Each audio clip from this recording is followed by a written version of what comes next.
Supreme court का फैसला बदलने जा रही है मोदी सरकार। जिसका डर था क्या वही होने जा रहा है।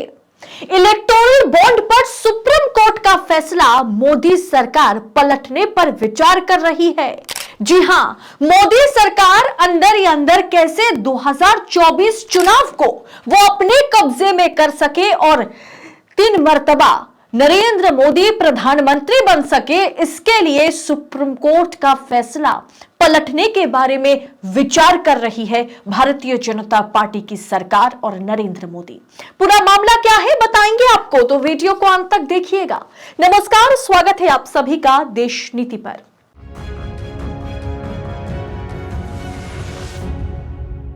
देश नीति, केवल सच्ची और पक्की खबरें।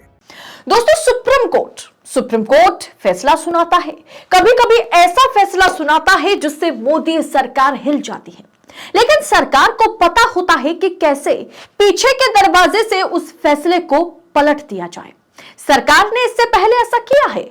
बेंच मार्किंग फैसले सुनाने के बाद भी सरकार अध्यादेश ला करके उसे बदल दिया है।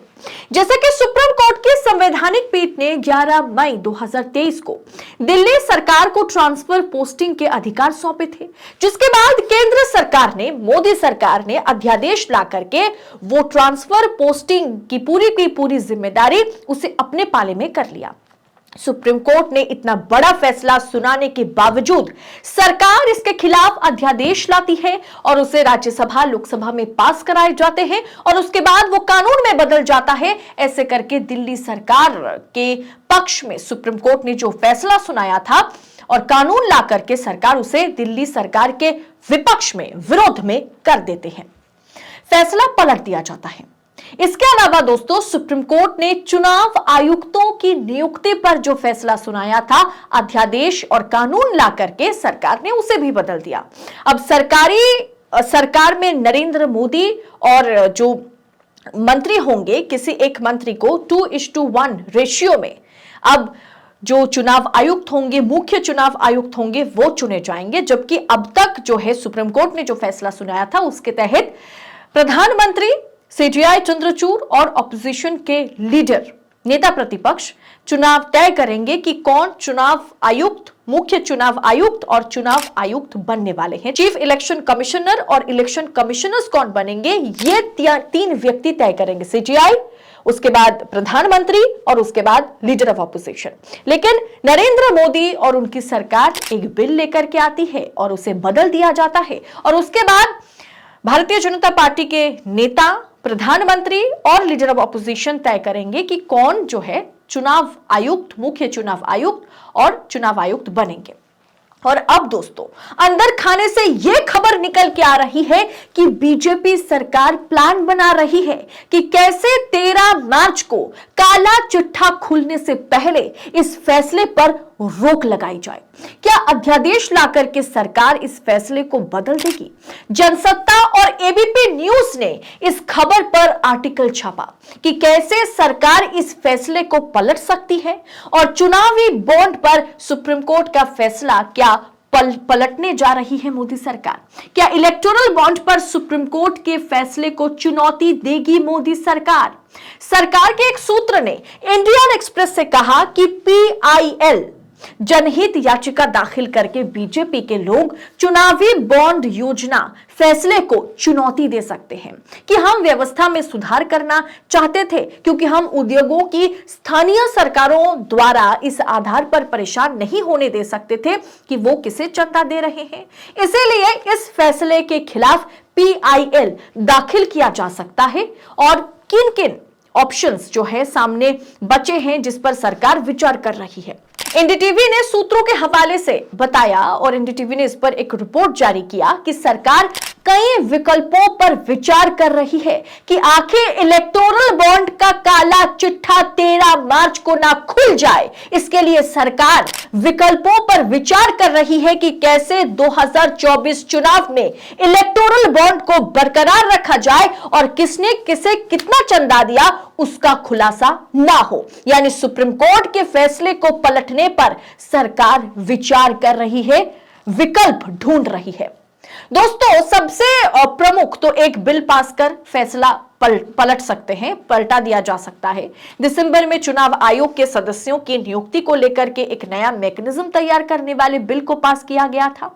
सूत्रों ने यह भी बताया कि सरकार काले धन की वापसी को लेकर के भी चिंतित है कि किस तरह से ब्लैक मनी वापस आ रहे हैं। सरकार ने खुलासा कर दिया कि हां, ब्लैक मनी जो है वो उसकी वापसी हो रही है। सूत्रों ने यह भी बताया कि सरकार काले धन की वापसी को लेकर के भी चिंतित है, क्योंकि काले धन वापस नहीं आ रहे, वो सबके सब ब्लैक मनी जो है इलेक्टोरल बॉन्ड के जरिए व्हाइट मनी में कन्वर्ट होता हुआ नजर आ रहा है, जिस पर सुप्रीम कोर्ट ने कहा कि आपको ब्लैक मनी को रोकने के लिए कोई विकल्प ढूंढने की जरूरत है। लेकिन सरकार इस पर विकल्प ढूंढने की बजाय सरकार क्या विकल्प ढूंढ रही है कि कैसे इस कानून नहीं, इस फैसले को, माफ कीजिएगा, कैसे इस फैसले को, सुप्रीम कोर्ट के इस फैसले को कानून में बदला करके हम इलेक्टोरल बॉन्ड पर सुप्रीम कोर्ट ने जो फैसला सुनाया उसे रद्द कर सके। सरकार का कहना है कि अगर मतदाताओं की पहचान जारी की जाती है तो यह बैंकिंग के कानून के खिलाफ हो जाएगा।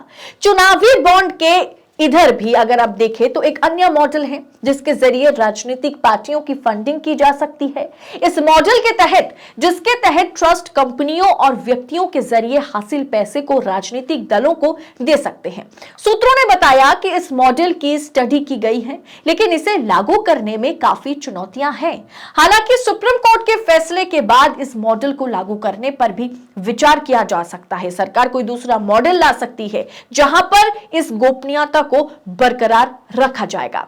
क्या ऑर्डिनेंस के जरिए, क्या अध्यादेश के जरिए फैसला पलटने पर विचार हो रहा है? इंडियन एक्सप्रेस की रिपोर्ट के मुताबिक 17वीं लोकसभा के 15वें सत्र का समापन हो चुका है। अब इसके बाद सरकार बन जाएगी, 2024 का चुनाव आ जाएगा। उससे पहले फिर से लोकसभा या राज्यसभा यानी कि संसद जो है वो खुलेगा नहीं। ऐसे में सरकार अध्यादेश यानी ऑर्डिनेंस लाने पर विचार नहीं कर सकती है। सरकार के पास चारा नहीं है। कहा यह भी गया कि सरकार नए फंडिंग सिस्टम को ला सकती है, यानी इलेक्टोरल बॉन्ड तो बंद हो गया, लेकिन इसके बदले सरकार कोई और फंडिंग सिस्टम लेकर के आएगी जिसके जरिए ब्लैक मनी को व्हाइट मनी में कन्वर्ट किया जाएगा, जिसके जरिए जो है बड़ी बड़ी उद्योगपति कंपनी जो है भारतीय जनता पार्टी को मालामाल कर सकते हैं। लेकिन ऐसा होने का असर भी दोस्तों कम है, लेकिन सरकार चाहे तो कुछ भी कर सकती है।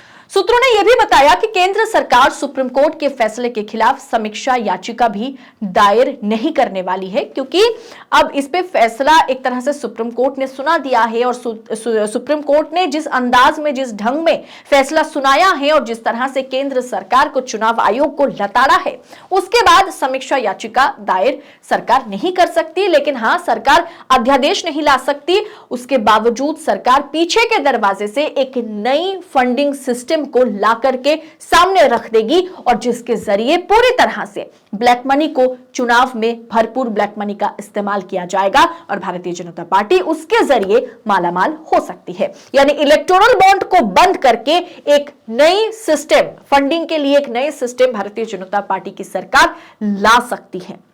फैसला पलटना जो है वो अब सुप्रीम कोर्ट का जो फैसला है उससे पलटना अब नरेंद्र मोदी के लिए, भारतीय जनता पार्टी की सरकार के लिए कतई संभव नहीं है। लेकिन हां, किसी नए स्कीम के जरिए फंडिंग का अरेंजमेंट भारतीय जनता पार्टी की सरकार, नरेंद्र मोदी की सरकार वाकई कर सकती है और इस पर विचार किया जा रहा है। इस पर विचार कर रही है सरकार और इसका खुलासा एनडीटीवी के सूत्रों ने किया है, दी इंडियन एक्सप्रेस के सूत्रों ने किया है, जिसे एबीपी और जनसत्ता की रिपोर्ट में अच्छे से साझा किया गया है।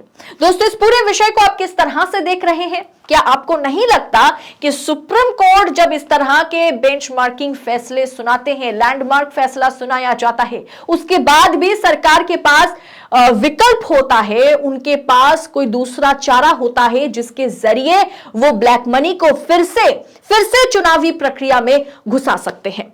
ऐसे में इस पूरे विषय को आप किस नजर से देखते हैं? कमेंट कर अपनी राय हमारे साथ शेयर करें। बाकी ऐसी तमाम खबरों को पड़ताल के साथ हम आप तक पहुंचा सके, इसके लिए हमें आपके सहयोगिता की सबसे ज्यादा जरूरत है। देशनीति को सब्सक्राइब करें, ट्विटर और फेसबुक पर देशनीति को फॉलो करना बिल्कुल मत भूलिएगा। बहुत बहुत शुक्रिया। जय हिंद, जय भारत।